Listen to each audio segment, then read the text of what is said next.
नमस्कार दोस्तों, मैं एडवोकेट सूरज श्रीवास्तव आप सबका स्वागत है मेरे जीएसटी ज्ञान चैनल पर।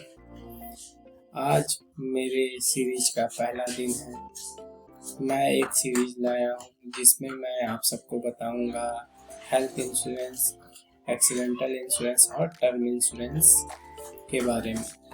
आज पहला दिन है, पार्ट 1 है, जिसमें मैं आप सबको बताऊंगा हेल्थ इंश्योरेंस के बारे में।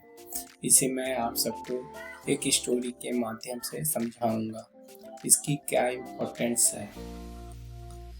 चलिए, इसे समझने से पहले मेरे जीएसटी ज्ञान चैनल को सब्सक्राइब कर लें, लाइक कर लें और हाँ, ऐसे ही अपडेट्स पाने के लिए जीएसटी ज्ञान चैनल के बेल आइकन को ज़रूर प्रेस करें। चलिए हम इसे समझते हैं एक स्टोरी के माध्यम से। सुरेश और अमित दो दोस्त हैं।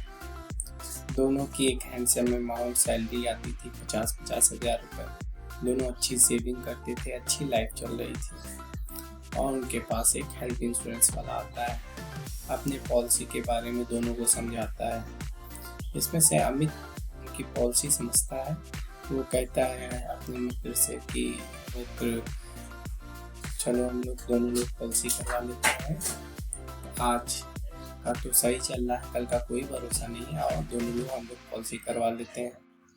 तो सुरेश कहता है नहीं यार, सब बढ़िया चल रहा है, चकाचक चल रहा है, ऊपर वाला है, सब बढ़िया चलेगा।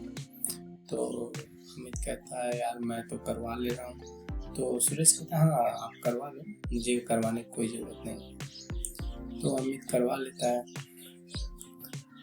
और सिर्फ 1 साल के बाद सुरेश को हार्ट अटैक आता। तो उसकी जितनी पूंजी थी सारी लग जाती है। मान के चलिए 8-8.5 लाख रुपए की बिल आए थे, सारा का सारा लग जाता है। और ऊपर से उधार भी लेना पड़ता है, लोन लेना पड़ता है, पर्सनल लोन। तो ठीक है, चल गया। फिर कुछ दिन के बाद उसके वाइफ को डेंगू हो जाता है। तो उसके पास तो कोई पूंजी नहीं थी। फिर उसने एक पर्सनल लोन लिया, फिर चल गया, हो गया काम। पर आज 5 साल हो गए, वो पर्सनल लोन और दोस्तों के से जो उधार लिया था वो आज तक नहीं चुका पाया। फिर अमित उससे कहता है कि मित्र, अगर ये सिक्योरिटी के रूप में आपने अगर हेल्थ इंश्योरेंस करवाया होता तो आज ये दिन नहीं देखना पड़ता। तो सुरेश समझता है, कहता है हाँ यार, मुझसे बहुत बड़ी गलती हो गई।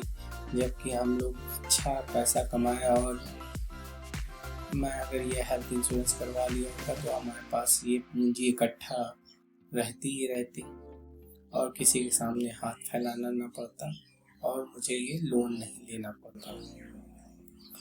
तो इस स्टोरी के माध्यम से आप ये समझ गए होंगे हेल्थ इंश्योरेंस हमारे लिए क्या इम्पोर्टेंस है, ये क्या होता है, किस लिए होता है, आप सब अच्छे से समझ गए होंगे।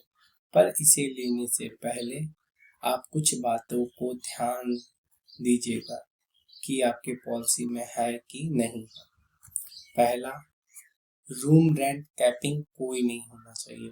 इसका मतलब ये होता है कि मान लीजिए आप में कैपिंग 5,000 की लगी है तो आप कहेंगे यार चलो ले लेते हैं।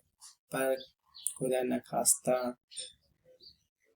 आप आईसीयू में गए और वहाँ का रूम रेंट कैपिंग, रूम का जो रेंट है वो लमसम 15 से 20 हज़ार रुपये। तो आपको ये नहीं कि आप में आपके पॉलिसी में 5,000 कवर है तो वो 5,000 काट के 15,000 पूरा अमाउंट आपको ही देना पड़ेगा। तो रूम रेंट कैपिंग का मतलब ये होता है, आप ध्यान दीजिए, रूम रेंट कैपिंग नहीं होनी चाहिए।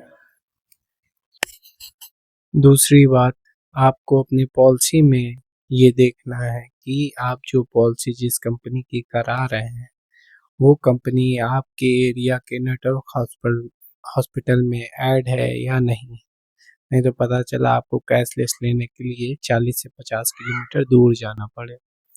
तीसरा, जीरो डेप्ट होना चाहिए, मैंडेटरी है।